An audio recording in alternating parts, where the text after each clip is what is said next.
তারা পাগলের মতো হয়ে, গ্রামে একটা কথা আছে, অর্ধ পাগল এখন ফুল পাগলের আর এক ডিগ্রি যদি দেন তার চেয়েও বড় পাগল। কখন ক্ষমতায় যাবে আর আবার সেই চরিত্র আবার বাস্তবায়ন করবে। আমরা বুঝে ফেলেছি পুরান বউকে নতুন শাড়ি দিয়ে ঘোমটা দিয়ে ধোকা দেওয়া যাবে না। 54 বছর পর একটা সুযোগ এসেছে। এই সুযোগ যদি আমরা কাজে লাগাতে না পারি, যখন আমাদের ভবিষ্যৎ প্রজন্ম সন্তানগুলো যখন ইতিহাস রচনা করবে, তখন আমাদেরকে নিয়ে কলঙ্কজনক ইতিহাস রচনা করবে। এই সুযোগ কাজে লাগাবার জন্যই আজকে দিন রাত্র পাগলের মতো সর্বত্র ঘুরছি। কেউ যদি মনে করে থাকে ব্যক্তি দল কোন স্বার্থের জন্য আমরা দৌড়াচ্ছি, আমি আবার বলছি, আল্লাহর কসম করে বলছি, না না না।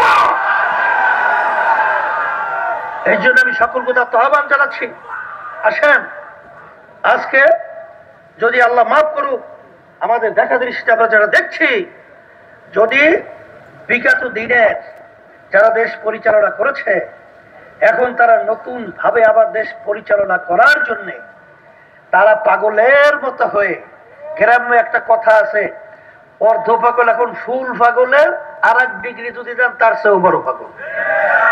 কখন ক্ষমতায় যাবে আর আবার সেই চরিত্র আবার বাস্তবায়ন করবে।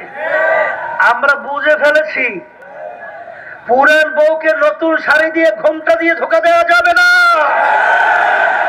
কারণ যখন ওই ঘোমটা আবার উঠাবে, দেখবে সেই পুরান বউ তো আমাদের সামনে নতুন শাড়ি। এই ধোকার বাংলাদেশের মানুষ পড়বে না।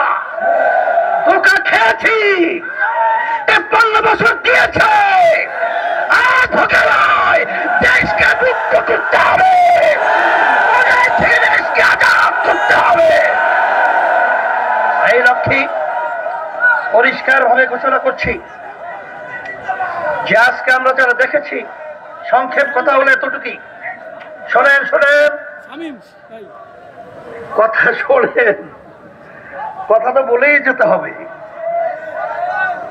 আমরা যেটা আলোচনা পর্যালোচনা করার পরে পেয়েছি, এককভাবে যদি আবার এই ফ্যাসিস্টরা ক্ষমতায় আসে, তাহলে আমাদের এই দেশ রক্ষার জন্য, ইসলামের জন্য, মানবতার কল্যাণের জন্য, এবং যারা বিশেষ করে বৈষম্য দূর করার জন্য যারা জীবন দিয়েছে, পঙ্গু হয়েছে, চক্ষু হারিয়েছে, আবার সেই পিছনের রাস্তা দিয়া আবার সেই ফ্যাসিস্ট ঢুকবে।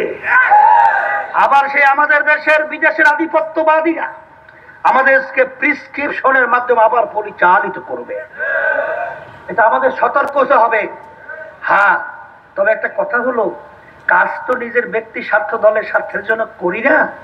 ভুল ত্রুটি হলেও আল্লাহ মাফ করবে। আমি বহু ওলামায়ে কিরামদের সাথে আলোচনা করে দেখছি, সবাই বলেছে, হুজুর আমরা কাজ তো নিজের ব্যক্তি স্বার্থের জন্য করি না, করি ইসলাম, দেশ, মানবতার কল্যাণের জন্য। তা আল্লাহ রাব্বুল আলামিন আমাদের জন্য পথ খুলে দেবেন। আর আমার মন বলছে, আজকেও বলছি, আমি চুয়াডাঙ্গা বলেছিলাম যে আমাদের দেশের বড় বড় নেতারা, বিশেষ করে প্রধানমন্ত্রী শেখ হাসিনা, সে বলেছিল কি, হাসিনা পালায় না, ওরে গর্ব, ওরে দাম্ভিকতা, ওদিকে ভাত পাক করে খেয়েও যেতে পারে না। তাহলে বুঝা গেল আল্লাহর মাইর আলমের বাহির। কথা ঠিকই না? আল্লাহ রাব্বুল আলামিন এক জালেম, এক ফ্যাসিস্টকে তাড়িয়ে আবার আমাদের উপরে আল্লাহ সেই জালেম ফ্যাসিস্ট চাপিয়ে দেবে।